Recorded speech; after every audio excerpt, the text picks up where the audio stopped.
Welcome students of class 8. Today we will do part 2 of unit 6 of your textbook Honeydew. The lesson, This is Jody's Fawn. In this part we will do some of the exercise that is given in your textbook under working with language, and then read the poem The Duck and the Kangaroo.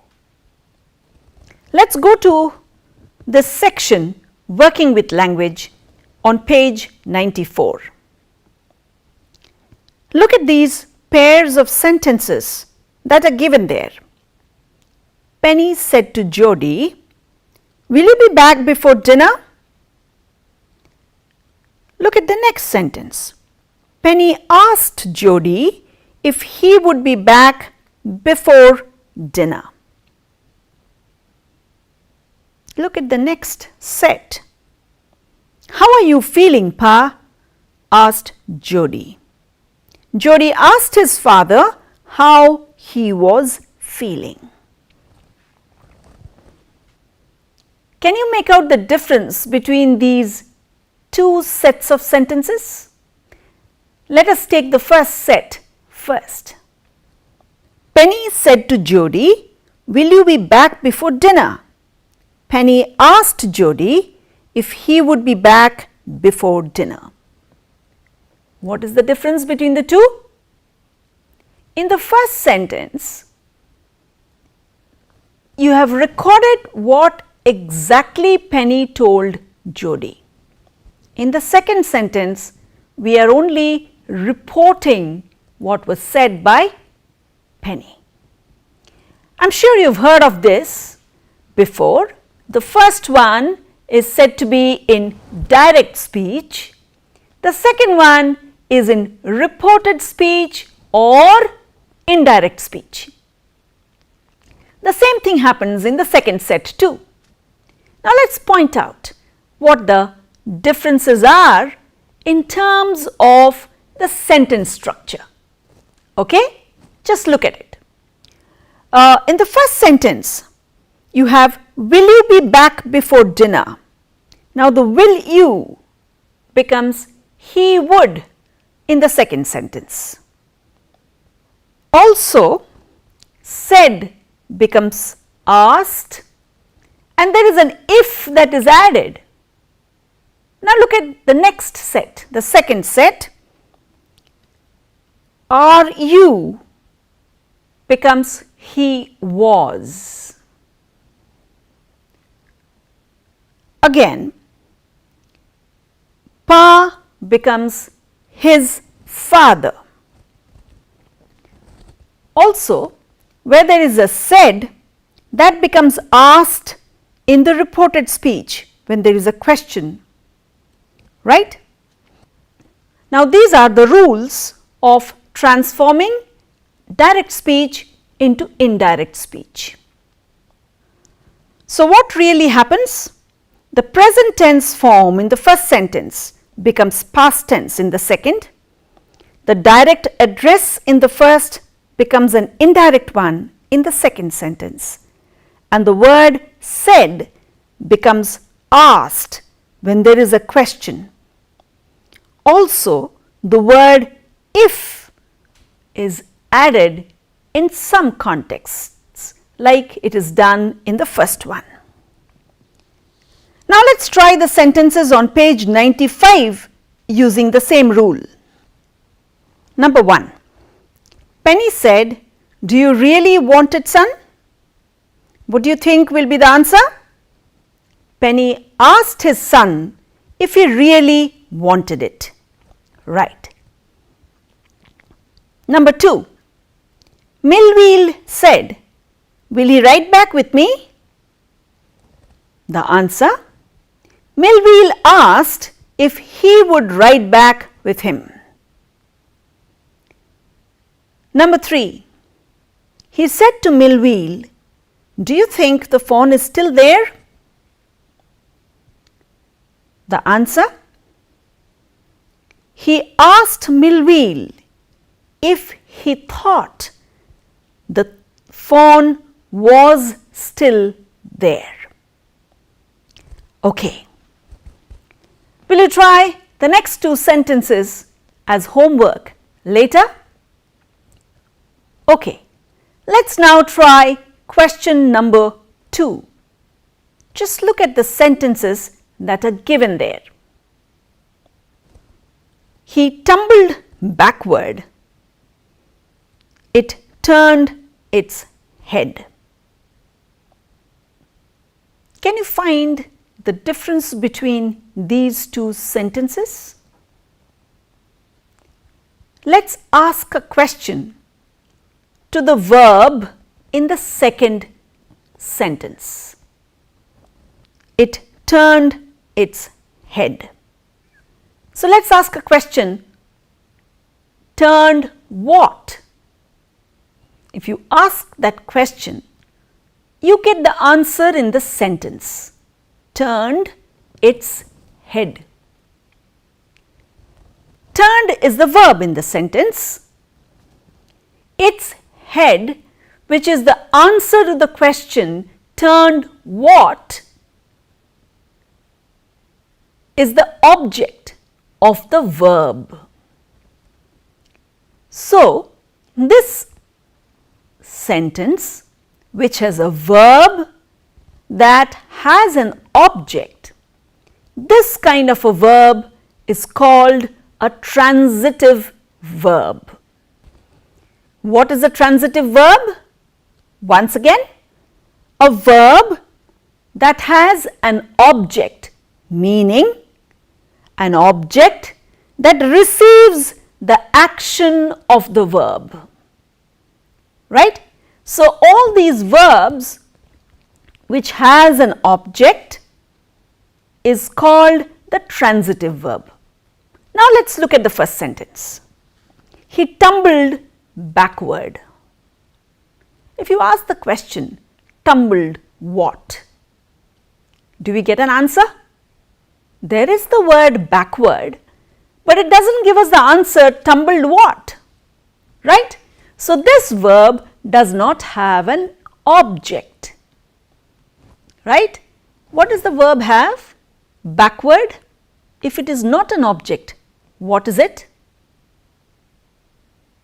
It is an adverb. It tells us where. If you ask the question tumbled where, you get an answer, tumbled backward. It tells us something more about the verb and therefore, or the place where the verb happens. Therefore, it is an adverb and not an object. This kind of a verb which does not have an object is called an intransitive verb. Okay? Right. Now, let us look at these sentences that are given to us. We will have to find out which of those verbs are transitive and which are intransitive. Shall we give it a try? Good. Look at the sentences. Sentence number 1. Jody then went to the kitchen. Transitive or intransitive? Ask the question what to the verb went. Do you get an answer? Yes, to the kitchen, but it tells us where, went where, not went what, right? So, it is an intransitive verb. Good. The next one, the fawn wobbled after him. Again, ask the question wobbled what? No answer. So, again intransitive verb. Right. The third one, you found him. Ask the question what to the verb found? Found what? Found him. Right. So, there is an object and the verb is a transitive verb. Good. The next one, he picked it up. Picked what? Picked it. Again, the verb has an object, so it is a transitive verb. Next one, he dipped his fingers in the milk. Is it a transitive or intransitive? Dipped what? his fingers. Right. So, that's again a transitive verb. Let's look at the sixth one.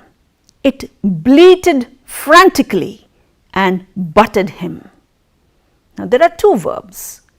Bleated frantically. Let's look at that first. Bleated what?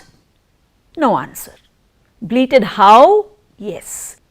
So, certainly frantically is not the object and bleated is an intransitive verb. Right. Let's look at butted. Butted him. Butted what? Him. So, you have an answer. Butted is therefore a transitive verb because it has the object him. Got it? Right. Can you try the rest of them at home later?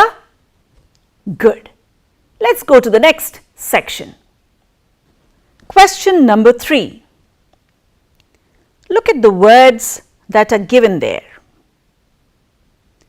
You have to arrange these words in an order in which they would appear in the dictionary. We all know that words appear in the dictionary in the alphabetical order, right? So, you have to write these words down in the alphabetical order.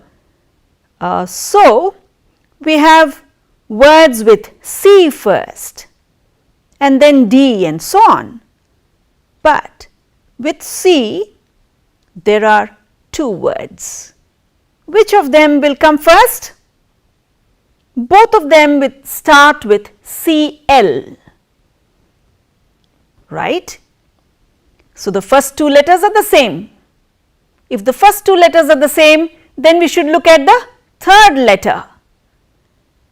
What are the third letters? One has O, the other one has E. So, which of these will come first? Certainly, the one which has CLE. So, clearing first, then close. Certainly, after that, there would be the word with D, draw, and then you will try the rest later. We have to do one more task with these words.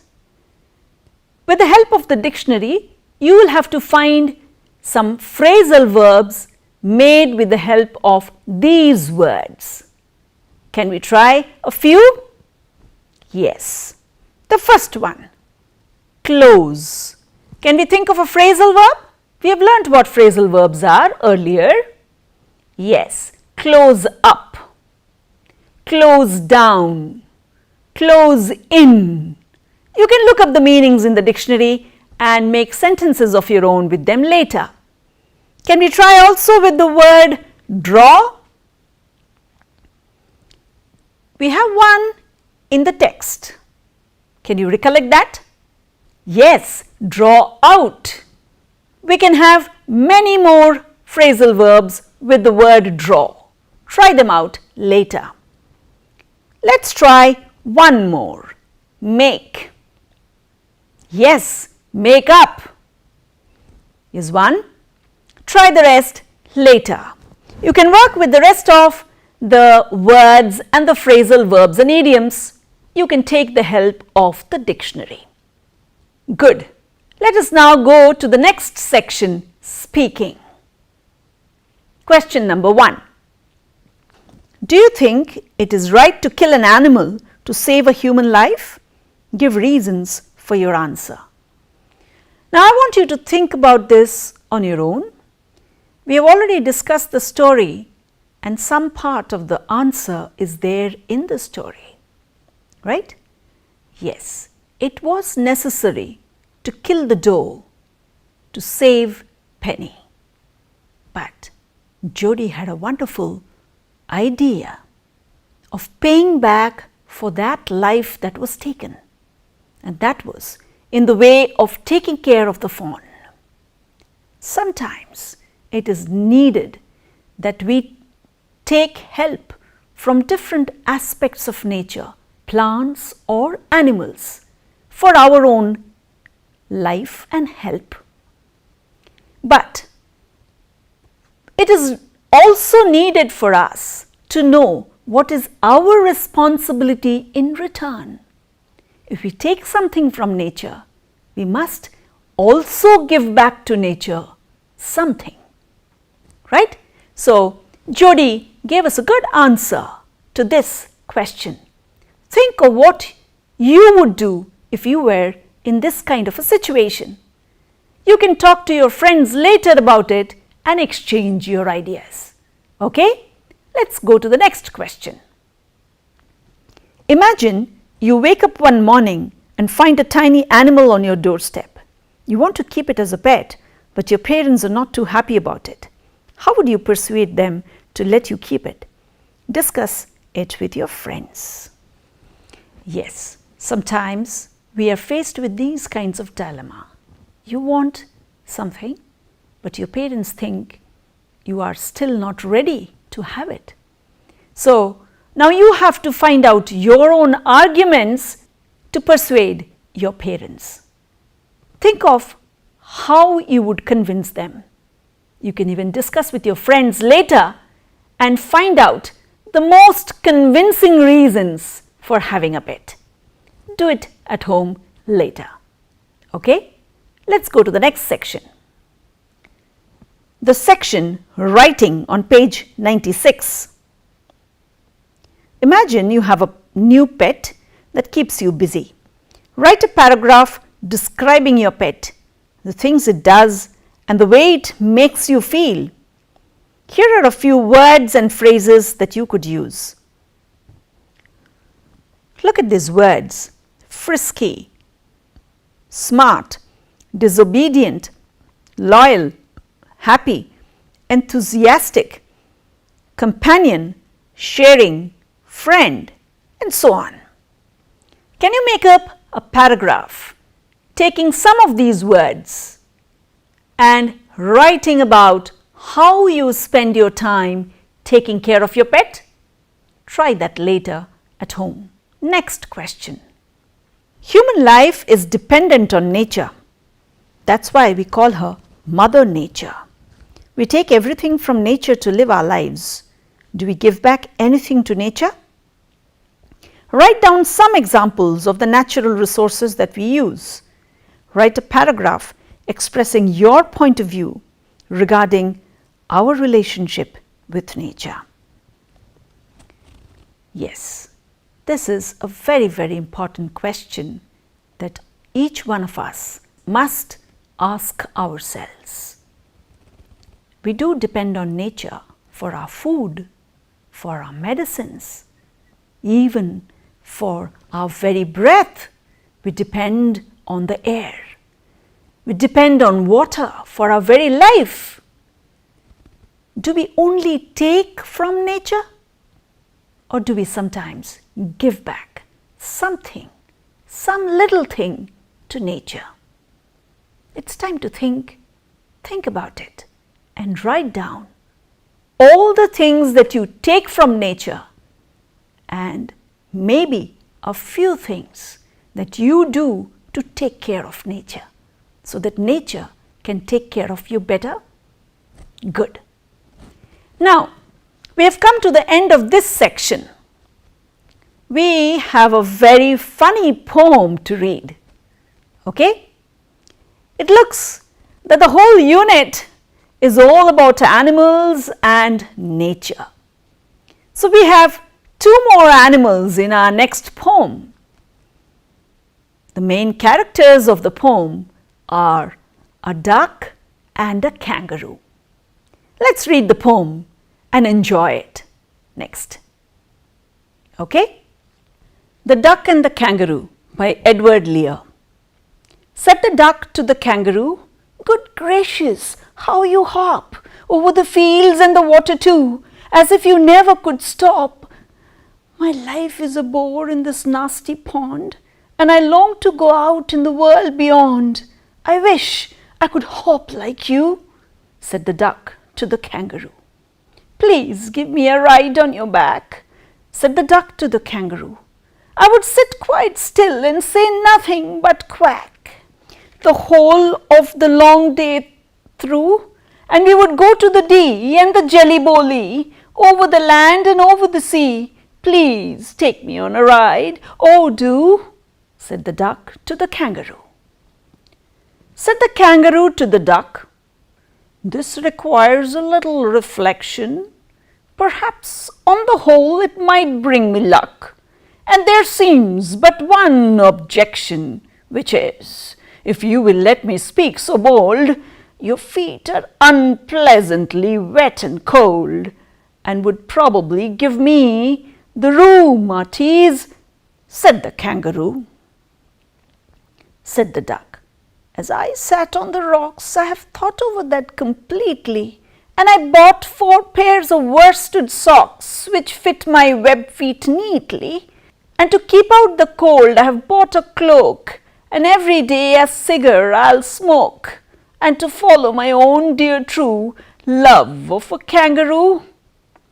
Said the kangaroo, I'm ready, and in the moonlight pale, but to balance me well, dear duck, sit steady, and quite at the end of my tail. So away they went with a hop and a bound, and they hopped the whole world 3 times round, and who so happy, oh who, as the duck and the kangaroo. Okay, so do you like the poem? Yes, it's a funny poem, a nice one. Now let's look at some of the activities that are suggested in the book after the poem. Look at the section working with the poem on page 99. Taking words that come at the end of lines, write 5 pairs of rhyming words. Read each pair aloud. Here is an example given to you, pond and beyond. Can you locate the rest of the rhyming words? Yes, there are plenty. Let us look at some more of them.